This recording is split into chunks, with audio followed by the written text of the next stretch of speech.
10 years ago, I was in 4th grade and my teachers were using overhead projectors, and not even all of them were using an overhead projector. And now all classes use PowerPoint. I'm going to give a brief history on PowerPoint. It hasn't started that long ago. Also, PowerPoint's impact on learning. Based on grades, have they increased, decreased, what type of PowerPoints, and student perceptions. What do students think? Do they think it's effective or it isn't? And then a brief conclusion. So, history of PowerPoints. It started actually by Macintosh Apple in 1987, and it was called Forethought, and it was a presentation software. That same year, Microsoft bought it out for $14 million, and that was their best investment that they have made to this day. With inflation, that would be equivalent to a lot more money today, but back then, this was quite substantial. And then they calculate that there's about 30 million PowerPoint presentations created daily, which is a lot of presentations. So impact of student on learning based on performance. There's two types of PowerPoints that faculty may give you. One of them is, they've measured it in regular PowerPoints, versus traditional lectures.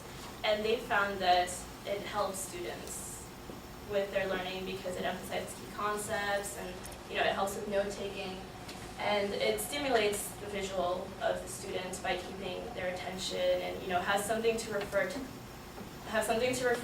without necessarily being the speaker. The other one that a lot of your teachers might have done, like I know my English teacher currently does it a lot, is enhanced PowerPoints.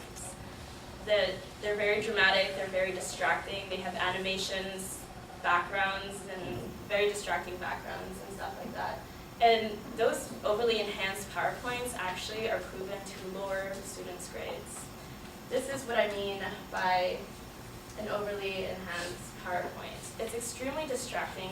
You guys are all watching the screen, not paying absolutely no attention to what I'm saying. And it's very hard to keep track of note-taking and listening to me while you're trying to read this as it's animated and colors flying around. And also, another thing is that a lot of faculty don't tend to keep up with their own slides. So right now I'm taking the time, you guys can all read it and all, but a lot of times it's very cluttered.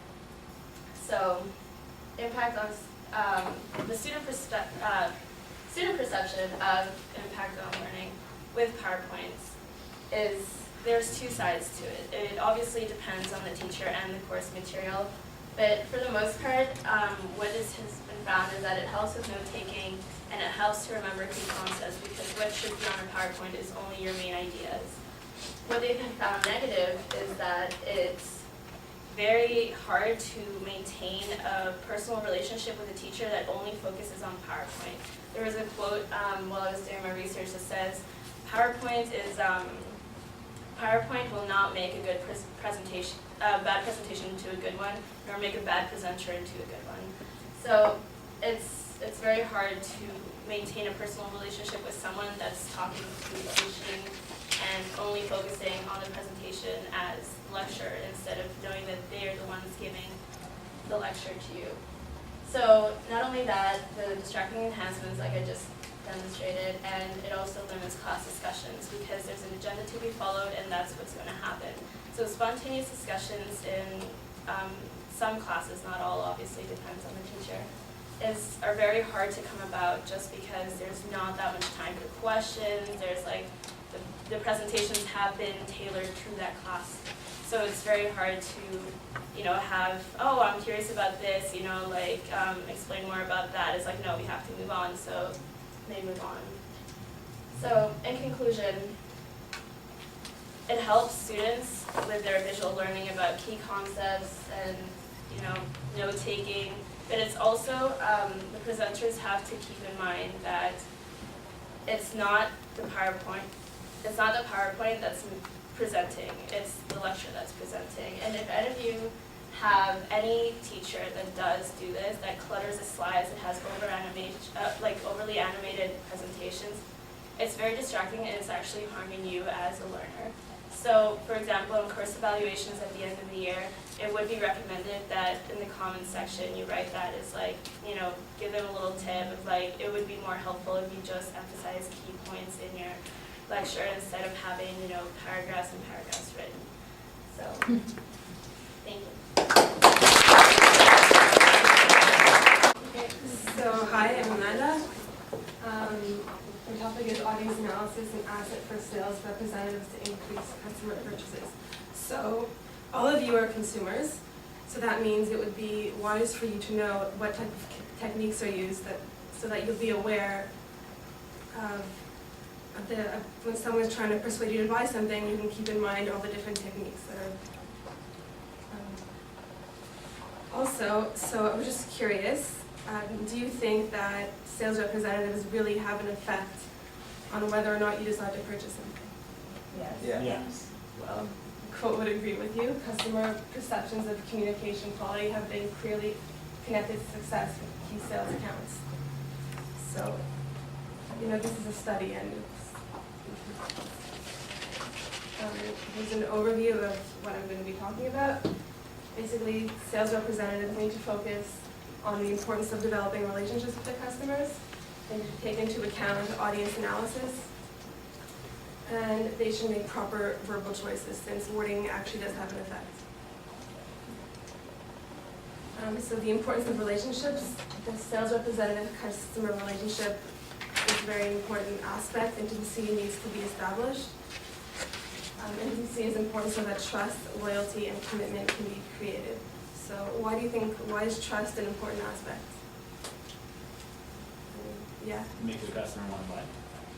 Yeah, but not only that, but a lot of the times people doubt sales representatives thinking they have their own agenda, they want to make more money, they want to get commission. I remember I went to a store in Rockland last year, I forget what it was called, and they were selling these high-end suits, and I walked in and these two women were like attacking me almost, trying to help me, like, how can I help you, what size can I get? And it was really overwhelming since I both of them at the same time. So I asked them, you know, like, one of you's enough, why are you both attacking me? And they said they really need that commission. So I didn't buy anything because, you know, the trust was missing, so it's a really important concept.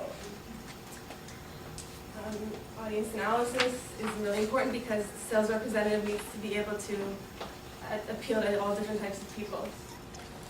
There's also lots of difficulties because it's hard to adapt to different types of people.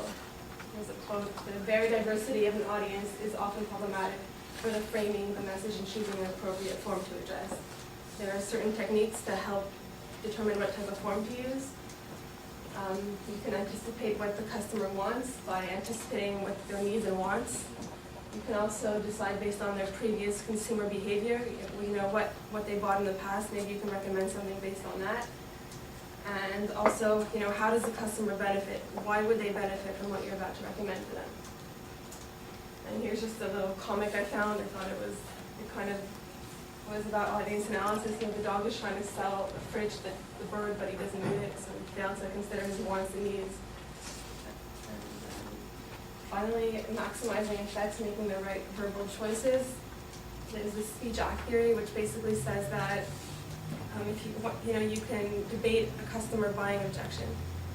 So you need to acknowledge what they're objecting, but this needs to incorporate relationships and audience analysis if it's not really appropriate to object before you're on a certain comfort level with the customer. For example, if you're trying to sell, let's say, a computer ink, and there's one $40 package and one $100